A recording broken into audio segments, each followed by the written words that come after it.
kurang, bahkan anggota DPR itu nombok 28 juta. Ya kalau hitungannya ala Adis Kadir dan nginepnya bukan di kosan tapi di hotel bintang 5 yang 3 juta per hari.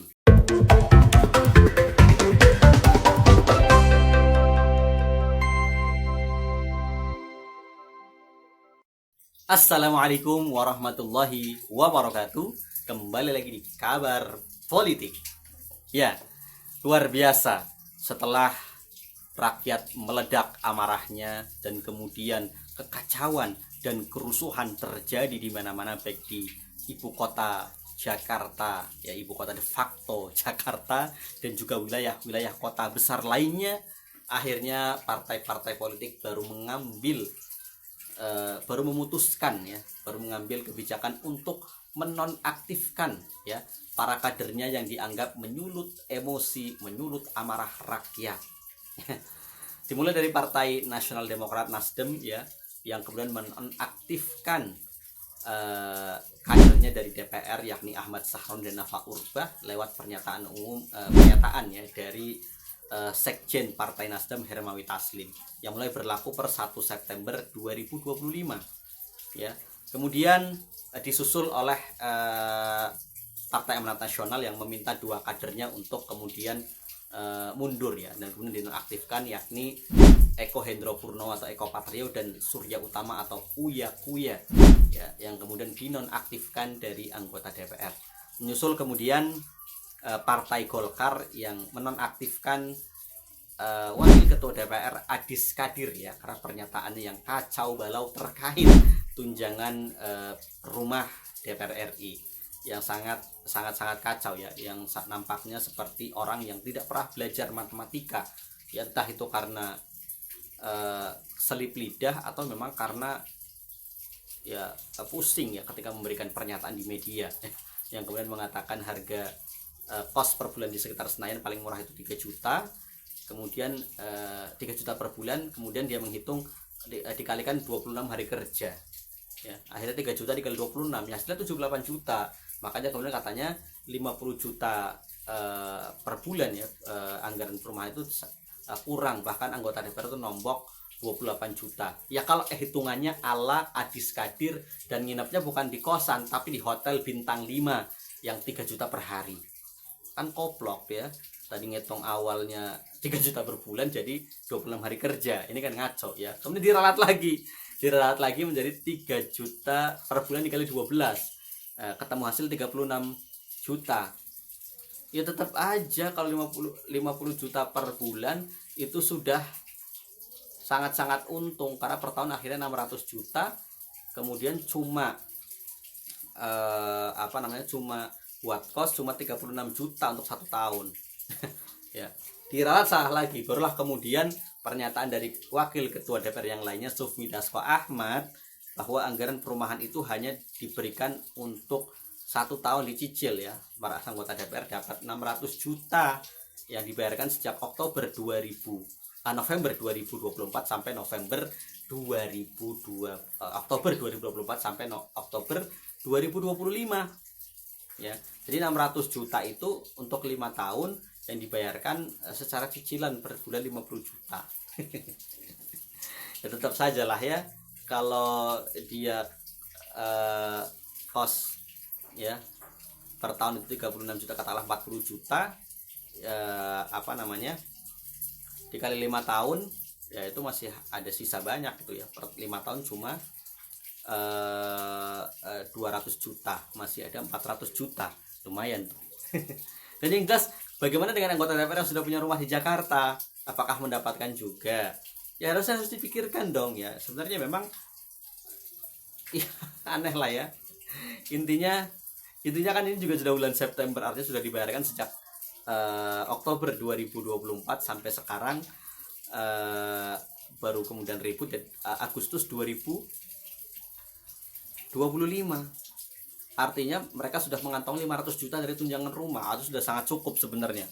Mau sewa rumah ya katakanlah, karena itu tunjangan DPR cuma 1 orang kos, itu pun sudah sangat dapat untung banyak ya.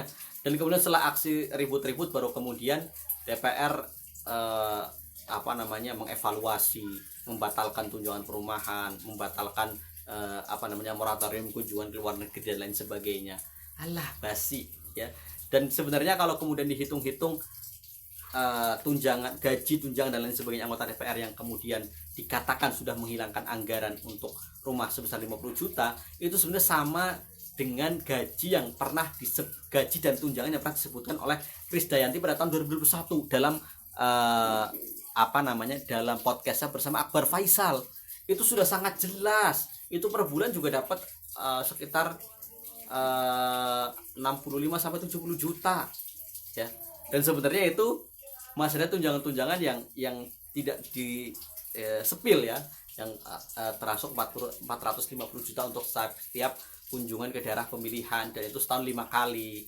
Kemudian juga ada tunjangan lain-lain yang kemudian tidak sepil, yang kemudian waktu itu dibuka oleh Krisdayanti ya, yang merupakan pendatang baru di DPR tapi berani kemudian menyepil gaji anggota DPR ya, hal yang tidak pernah dilakukan oleh Fahri Hamzah maupun Fadlizon yang merupakan saat itu duo parlemen yang paling tajam lisannya, yang saat itu ya posisinya oposisi di tahun 2014-2019, yang kemudian begitu lihai ya ucapannya menjadi anggota DPR tapi tidak pernah menyepil berapa gajinya. Tapi Krisdayanti pendatang baru yang baru menjabat di 2019-2024 itu berani menyepil gaji anggota DPR ya pada tahun 2021.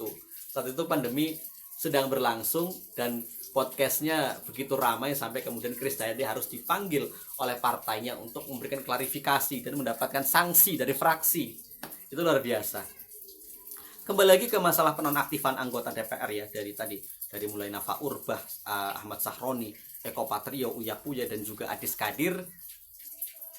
Itu nggak bisa ya, bahkan oleh Kepala Banggar DPR ya, Said Abdullah mengatakan mereka yang dinonaktifkan masih tetap mendapatkan gaji dan tunjangan, sampai kemudian ada surat pergantian antar waktu dari partai yang bersangkutan, karena memang dari Undang-Undang MD3 tidak ada istilah nonaktif ya, tapi yang ada istilah pergantian antar waktu, diganti. Jadi kalau misalkan dipecat atau kemudian DPR itu mengundurkan diri, maka kemudian diganti oleh kader partai anggota DPR yang dipecat atau mengundurkan diri itu ya, dan terserah nanti partai memberikannya kepada siapa. Berbeda ketika sebelum pelantikan ya, anggota DPR yang terpilih itu meninggal atau berhalangan tetap atau mengundurkan diri, maka yang menggantikan otomatis adalah rekan separtainya yang suaranya berada di bawah ya anggota DPR terpilih ya, kalau sebelum pelantikan. Tapi ketika kemudian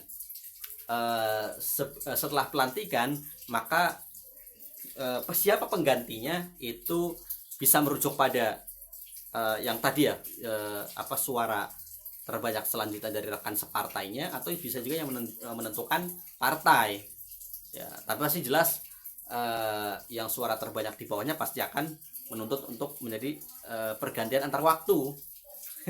Sama seperti kasusnya Harun Masiku kan dulu PAW ya. Jadi Pak Nazarudin Kimas ya, saudara dari Pak Taufik Kemas, itu terpilih menjadi anggota DPR dari daerah Sumsel 1, Dapil Sumsel 1. Namun sebelum pelantikan, bahkan meninggalnya itu sebelum pemilihan ya, namun karena mungkin terkenal ya, beliau itu masih terpilih ya. Harusnya yang menggantikan itu adalah suara terbanyak dari rekan separtainya, yakni Rizky Aprilia, bukan kemudian meloncat pada suara yang terbanyak nomor 5, yakni Harun Masiku. Nah, ini karena mekanismenya harusnya tadi seperti itu, karena PAW sebelum pelantikan. Tapi kalau PAW setelah pelantikan itu memang biasanya diserahkan kepada partai yang menentukan. Dan kali ini ya tadi, kalau cuma nonaktif ya kapanpun bisa diaktifkan kembali. Dan tadi selama tidak ada PAW ya mereka tetap mendapatkan tunjangan, mendapatkan gaji. Atau jangan-jangan nonaktif itu cuma akal-akalan saja untuk kemudian meredam ya emosi rakyat yang sudah meledak, memuncak, bahkan menjarah rumah mereka, menghancurkan rumah mereka yang sebenarnya secara hukum tidak dibenarkan dan secara agama tidak dibenarkan ya, karena itu milik properti pribadi. Tapi dalam konteks kemarahan ya kita juga nggak bisa kemudian menyalahkan ya, walaupun juga diduga kuat juga ada dalam tanda kutip ya, oknum-oknum intelijen yang bermain atau provokator lah gitu. Provokator yang bermain untuk kemudian menjarah rumah para anggota dewan ini.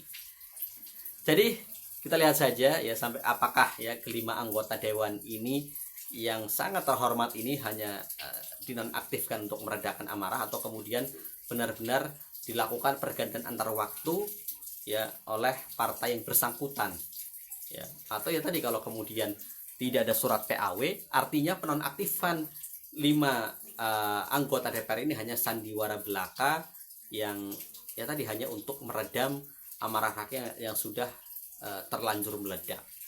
Kita lihat selanjutnya seperti apa manuver para partai-partai ini demi menjaga suaranya di tahun 2029. Demikian, assalamualaikum warahmatullahi wabarakatuh.